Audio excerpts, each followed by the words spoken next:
राधे राधे। वसुदेव सुतं देवं कंस चाणूरमर्दनं देवकी परमानंदम कृष्णं वंदे जगद्गुरु। आज भगवान श्री कृष्ण का जन्म महोत्सव है।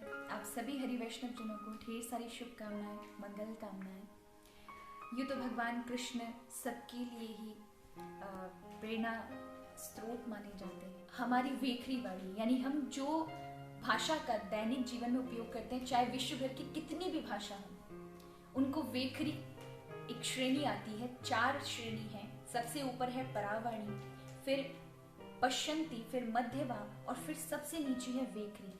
वेखरी वो वाणी है जो हमारे बोलचाल में उपयोग होती है। उस वेखरी वाणी से वेद को नहीं जाना जा सकता। वो वेद उस वाणी से जाना जा सकता है जिसको ब्रह्म वाणी प्राप्त हो, यानी जिसको परावाणी प्राप्त हो। तो वही परावाणी जिस पर प्रभु की कृपा होती है, उस वेद को तब जाना जा सकता है। उसी वेद को सार रूप में भगवान श्री कृष्ण ने आज के जनमानस के लिए और हमारे लिए उसे गीता के रूप में प्रस्तुत किया कि हम किस तरह से अपने जीवन को सही दिशा में ले जा सकते हैं, किस प्रकार हमारा शरीर कार्य करता है एक वैज्ञानिक ढंग से, हमारे मन को क्या जरूरत है, हमारी इंद्रियां हम कैसे भटकती हुई को अपने आप को संभाल सकते हैं।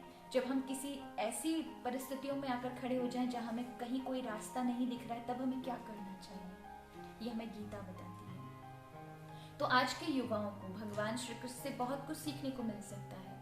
उनके चेहरे पे आप हमेशा देखोगे, जब आप विग्रह का दर्शन करोगे तो आप देखोगे उनके चेहरे पर हमेशा मन मुस्कान रहती है, हमेशा शांत चित्त रहते हैं, क्योंकि व्यक्ति के अंदर शांति ही उसकी बुद्धि को सही निर्णय के लिए प्रस्तुत करती है। जब आप शांत रहेंगे, चाहे कैसी भी परिस्थिति है, आपका शांत रहना बहुत आवश्यक है, क्योंकि आप शांत रहेंगे तभी आप कुछ अच्छा कर पाएंगे, तभी आपकी बुद्धि सही निर्णय ले सकती है, सही और गलत के विषय में ऊंची दृष्टि रख सकती है, उन महापुरुषों की तरह जो वो रखा करते हैं। इसलिए भगवान श्री कृष्ण से बहुत कुछ सीखने को मिल सकता है। उनका एक नाम आनंद करना है, यानी आनंद स्वरूप। हम सभी की एक इच्छा है और सभी में एक समान, चाहे वो किसी भी धर्म का हो, किसी भी जाति का, किसी भी श्रेणी का, सबकी एक चाह है और वो है आनंद की।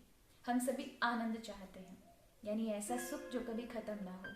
चाहे आपका सुख भले अलग अलग जगह पर बटा हो, लेकिन यात्रा सबकी सुख की है और वो सुख है केवल कृष्ण।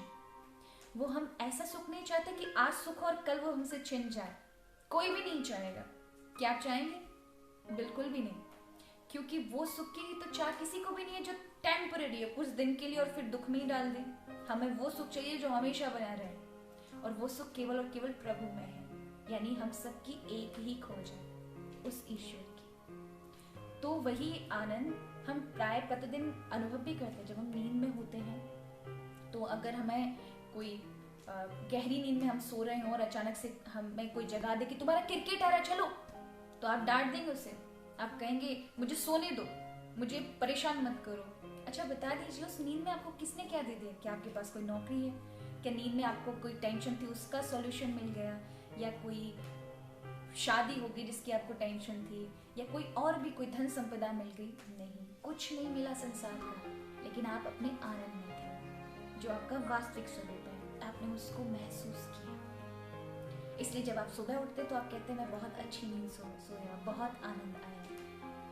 वही आनंद की पहचान करने के लिए भगवान जीवन में ये प्रकृति आपको सामना करवाती है दुख से, जिससे आप समझ सकें कि आपका वास्तविक स्वरूप क्या है, हम कौन हैं, किस लिए आए हैं। इसलिए शंकराचार्य ने कहा कस्तम को हम कुत आयात कामे जननी को मैं ताता। कौन है हम? उस जब तक संकट नहीं आएंगे, कष्ट नहीं आएंगे, दुविधाएं नहीं पड़ेगी, आप नहीं जान पाएंगे कि आप कौन है।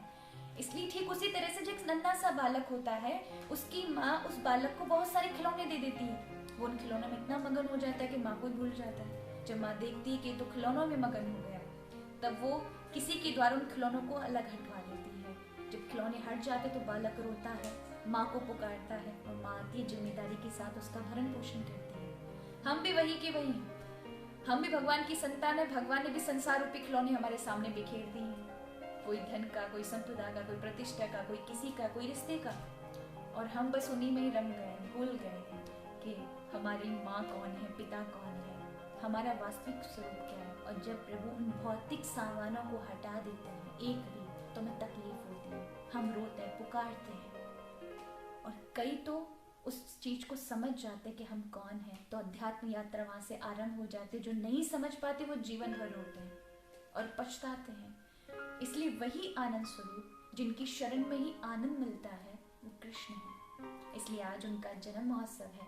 हम सभी उनसे कुछ सीख लें, उनकी चरण शरण में, जिससे हम आनंद से अपने जीवन को सबको प्रसन्न कर सकें, खुद भी प्रसन्न रहें, क्योंकि अपनी शांति, अपना आनंद सबसे महत्वपूर्ण है।